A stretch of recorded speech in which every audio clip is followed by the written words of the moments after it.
ഈ അടുത്ത സമയത്ത് അസർബൈജാൻ്റെ പ്രസിഡൻറ്റ് അദ്ദേഹം പാകിസ്ഥാൻ സന്ദർശിക്കുന്നു. പാകിസ്ഥാൻ അദ്ദേഹത്തിന് കൊടുത്ത വലിയൊരു സ്വീകരണമാണ്. അതിനു മുമ്പ് നിങ്ങൾക്കറിയാവുന്നതാണ്, ഇറാൻ്റെ പ്രസിഡൻറ്റ് ഇബ്രാഹിം റൈസി വന്നിരുന്നു അദ്ദേഹം കൊല്ലപ്പെടുന്നതിന് മുമ്പ്. അപ്പോൾ അതിനേക്കാളും കൂടുതൽ വലിയ രീതിയിലുള്ള റിസപ്ഷനാണ് അസർബൈജാൻ പ്രസിഡൻറ്റിന് പാകിസ്ഥാൻ കൊടുത്തത്. അതായത് അദ്ദേഹത്തിൻ്റെ എയർക്രാഫ്റ്റ് പാകിസ്ഥാൻ ടെറിട്ടറിയിലോട്ട് കയറിയപ്പോൾ ഏകദേശം 5ഓളം F-16 എയർക്രാഫ്റ്റ് അതിന് അകമ്പടി സ്വീകരിച്ച് കൊണ്ടുവന്നിട്ട് പാകിസ്ഥാൻ്റെ പ്രൈം മിനിസ്റ്റർ ഷഹബാസ് ഷെരീഫ് എയർപോർട്ടിൽ പോയിട്ടാണ് സ്വീകരിക്കുന്നത്. ഇനിയാണ് എന്താണ് അവിടെ ഉണ്ടായത്, ഇതാണ് ആ ചോദ്യം വരുന്നത്. അതായത് ലോകത്ത് ജിയോ പൊളിറ്റിക്സിൽ ഇന്ത്യയുടെ പ്രാധാന്യം എത്രമാത്രമുണ്ട് എന്ന് ഈ പറയുന്ന അസർബൈജാൻ പ്രസിഡന്റ് നടത്തിയ പത്രസമ്മേളനത്തിൽ നമ്മളെല്ലാം കണ്ടു. അതായത് അതിലോട്ടാണ് നമ്മൾ കയറുന്നത്. എന്താണ് അസർബൈജാൻ പ്രസിഡന്റ് അന്ന് നടത്തിയ പത്രസമ്മേളനത്തിൽ പറഞ്ഞത്? കാശ്മീരിൻ്റെ ആവശ്യം പാകിസ്ഥാൻ പറയുന്നതിനെ പൂർണ്ണമായിട്ടും പിന്താങ്ങുന്നു. കാശ്മീരിലുള്ളവർ നമ്മുടെ സഹോദരന്മാരാണ്, കാരണം ഇസ്ലാമിക രാജ്യമാണ് അസർബൈജാൻ. അതുകൊണ്ട് പാകിസ്ഥാൻ്റെ ഏത് നടപടിയുമായിട്ട് കാശ്മീരുമായിട്ട് പാകിസ്ഥാൻ എല്ലാ രീതിയിലുമുള്ള സപ്പോർട്ട് അസർബൈജാൻ ലോകത്ത് പല ഫോറങ്ങളിലും യുണൈറ്റഡ് നേഷൻ പോലെയുള്ളിടത്തും കൊടുക്കാമെന്നാണ് അസർബൈജാൻ്റെ പ്രസിഡന്റ് പാകിസ്ഥാൻ ഭരണാധികാരികൾക്ക് ആ പത്രസമ്മേളനത്തിൽ ഉറപ്പ് കൊടുത്തത്. പാകിസ്ഥാന് താല്പര്യമുണ്ട്, മറ്റൊരു താല്പര്യമുണ്ട്. കാശ്മീർ താല്പര്യം നിങ്ങൾക്ക് അറിയാവുന്ന താല്പര്യമാണ്. മറ്റൊരു താല്പര്യം എന്ന് പറയുന്നത് ഇന്ത്യ അസർബൈജാനുമായിട്ട് 2 ബില്യൻ്റെ ട്രേഡാണ് നടത്തുന്നത്. പാകിസ്ഥാൻ അത് 100 മില്യൻ്റെ മാത്രമേ ഉള്ളൂ. അത് 2 ബില്യനും 100 മില്യനും. അതായത് പാകിസ്ഥാന് ഇന്ത്യ നടത്തുന്ന ആ 2 ബില്യൻ്റെ ട്രേഡ് പാകിസ്ഥാന് നടത്താൻ താല്പര്യമുണ്ട്. അതും അവിടെ ചർച്ചാ വിഷയമായി. ഇനി നമുക്ക് ആലോചിക്കാം, എന്തുകൊണ്ടാണ് അസർബൈജാൻ പ്രസിഡന്റ് ഇന്ത്യക്കെതിരെ, അതായത് നമ്മൾ ആലോചിക്കേണ്ട 2-3 വിഷയങ്ങളുണ്ട്. ഇന്ന് വരെ ചൈനയോ പാകിസ്ഥാനോ കാശ്മീരുമായിട്ട് ബന്ധപ്പെട്ട ഇഷ്യൂവിൽ ഇതേപോലെയുള്ള ഒരു സ്റ്റേറ്റ്മെൻറ്റ് കൊടുത്തിട്ടില്ല, ഇന്ന് വരെ കൊടുത്തിട്ടില്ല. അതിനെയെല്ലാം ബ്രേക്ക് ചെയ്തുകൊണ്ടാണ് അസർബൈജാൻ പ്രസിഡന്റ് ഇന്ത്യക്കെതിരെ കാശ്മീരിന് വേണ്ടി ഇതൊരു ഇൻ്റർനാഷണൽ ഇഷ്യൂ ആക്കാൻ വേണ്ടി അവരെല്ലാ രീതിയിലുമുള്ള സപ്പോർട്ട് കൊടുക്കാമെന്ന് പറഞ്ഞത്. ഇതാണ് ഇതിൻ്റെ അകത്ത് പ്രധാനപ്പെട്ട ഒരു കാരണം. പിന്നെ പാകിസ്ഥാനുമായിട്ടുള്ള ട്രേഡ്. അപ്പോൾ ഇതിൻ്റെ ഒരു ജിയോ പൊളിറ്റിക്സ് എന്താണ്, അതിലോട്ടാണ് പോകുന്നത്. നിങ്ങൾക്കറിയാം, ഇപ്പം നഗറവോ എന്ന് പറയുന്ന അർമേനിയ, അതായത് അസർബൈജാൻ്റെ ബോർഡറാണ്. ഏകദേശം 1 ലക്ഷത്തോളം അർമേനിയക്കാരെ അവിടുന്ന് റെഫ്യൂജി ആയിട്ട് അവിടുന്ന് മാറിപ്പോകേണ്ടി വന്നു. അവിടെ അസർബൈജാൻ ആ ഭാഗം പിടിച്ചെടുത്തു. കർബാക്കോ നഗാരാനോ എന്ന് പറയുന്ന സ്ഥലം, അത് അവരുടെ ഡിസ്പ്യൂട്ടഡ് സൈറ്റാണ്, അത് പിടിച്ചെടുക്കുന്നു. റഷ്യ ആയിരുന്നു ഇത്രയും നാളും അർമേനിയയ്ക്ക് മിലിറ്ററി സപ്പോർട്ട് കൊടുത്തുകൊണ്ടിരുന്നത്. അതേപോലെ തന്നെ ഏകദേശം 40,000-ഓളം റഷ്യൻ പട്ടാളം അർമേനിയയിൽ ക്യാമ്പിലുണ്ടായിരുന്നു. അർമേനിയയിൽ അവിടെ ക്യാമ്പ് ചെയ്തത് കാരണം മിലിറ്ററി ആയിട്ടുള്ള സപ്പോർട്ടിന് വേണ്ടി. 1941 മുതൽ അവരവിടെ ഉണ്ട്. അവർ ഉക്രൈൻ വാർ വരുമ്പോഴാണ് അവിടുന്ന് പിന്മാറുകയും റഷ്യ എന്ന് പറയുന്ന രാജ്യം അസർബൈജാന് പിന്തുണ കൊടുത്തു. ഇതാണ് പ്രശ്നം. അവിടെയാണ് അർമേനിയ വളരെ വർഷത്തെ അലൈസ് ആയിരുന്ന റഷ്യയുമായിട്ട് അവരുടെ ഡിപ്ലോമാറ്റിക് റിലേഷൻ ഇപ്പോൾ കട്ട് ചെയ്തിട്ടില്ല. പക്ഷേ റഷ്യയുമായിട്ടുള്ള ഡിഫൻസിൻ്റെ അലയൻസ് അവർ കട്ട് ചെയ്തു.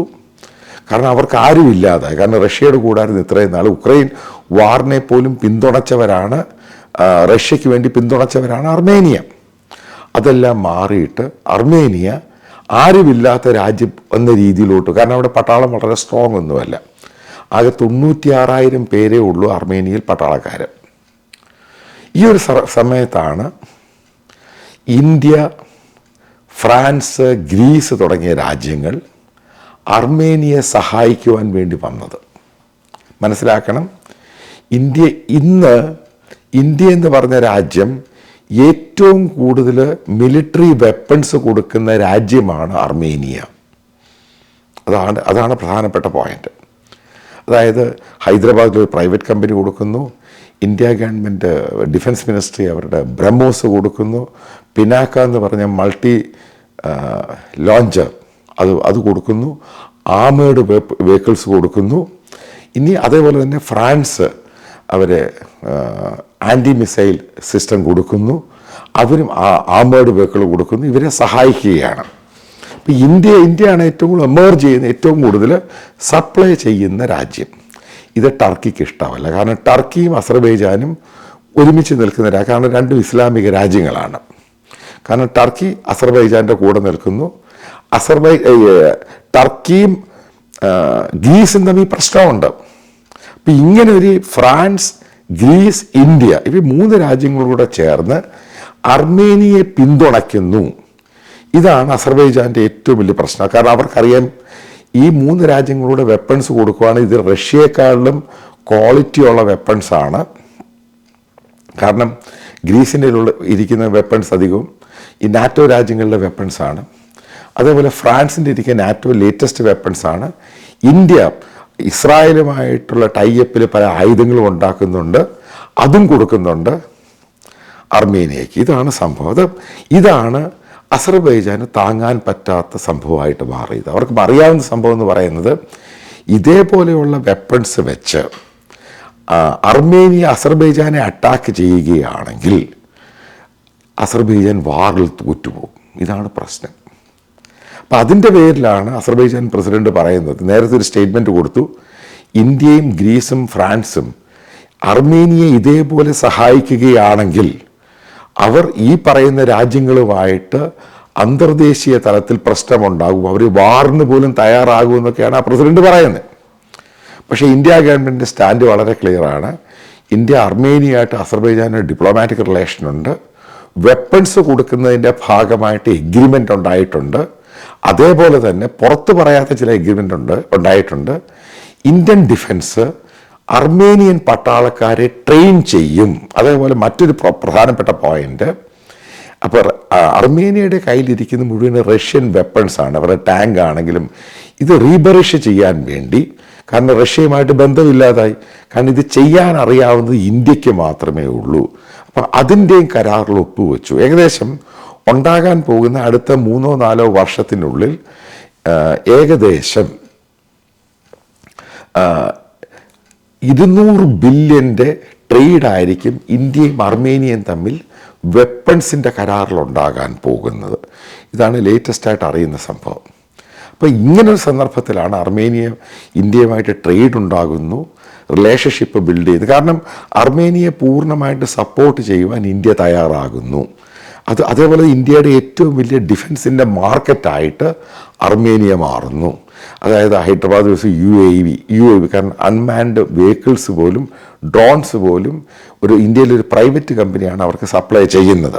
അപ്പോൾ ഇതൊക്കെ ഒരു ഭാഗത്ത് നിൽക്കുമ്പോൾ ഈ അസർബൈജാന് വ്യക്തമായിട്ട് മനസ്സിലായി, കാരണം ഇന്ത്യയുടെ സപ്പോർട്ട് കൊണ്ടാണ്, വെപ്പൺസും മാൻ പവറിൻ്റെയും അവരെ ട്രെയിനിങ് സപ്പോർട്ട് കൊണ്ടാണ് ഇന്ന് അർമേനിയ ഇനിയും തിരിച്ചടിക്കാൻ പോകുന്നത്.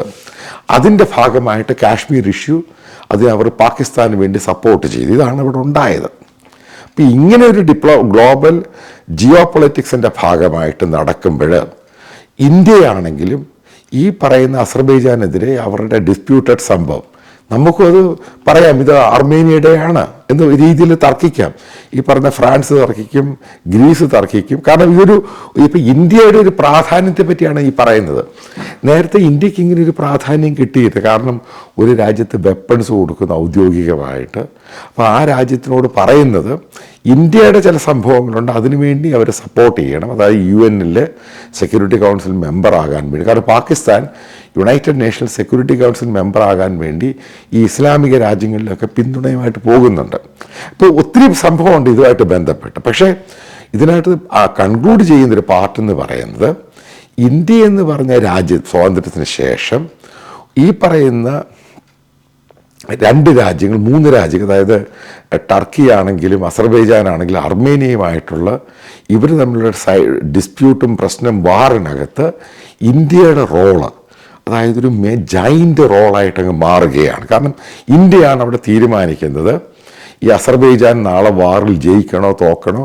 അതേപോലെ അർമേനിയയ്ക്ക് വേണ്ടിയുള്ള എല്ലാ സാധനങ്ങളും ഇന്ത്യ സപ്ലൈ ചെയ്യുന്നു. അവരെ ഡിഫൻസിൻ്റെ രീതിയിൽ അവരെ ആക്കിയെടുക്കുന്നു, അവർക്ക് ട്രെയിനിങ് കൊടുക്കുന്നു, അവർക്ക് ആവശ്യമുള്ള കാര്യങ്ങൾ ചെയ്യുന്നു. അപ്പം ഇന്ത്യ അർമേനിയയും തമ്മിൽ ട്രേഡ് ഭയങ്കരമായിട്ട് ഉയരാൻ സാധ്യതയുണ്ട് ഇതുമായിട്ട് ബന്ധപ്പെട്ട്. ഇതിൽ രോക്ഷാകുലനായിട്ടാണ് അസർബൈജാൻ പ്രസിഡന്റ് പാകിസ്ഥാനിലും മറ്റുള്ളിടത്തൊക്കെ പോയി ഇന്ത്യക്കെതിരെയാണ് ഇപ്പോൾ ഏറ്റവും കൂടുതൽ സംസാരിക്കുന്നത്.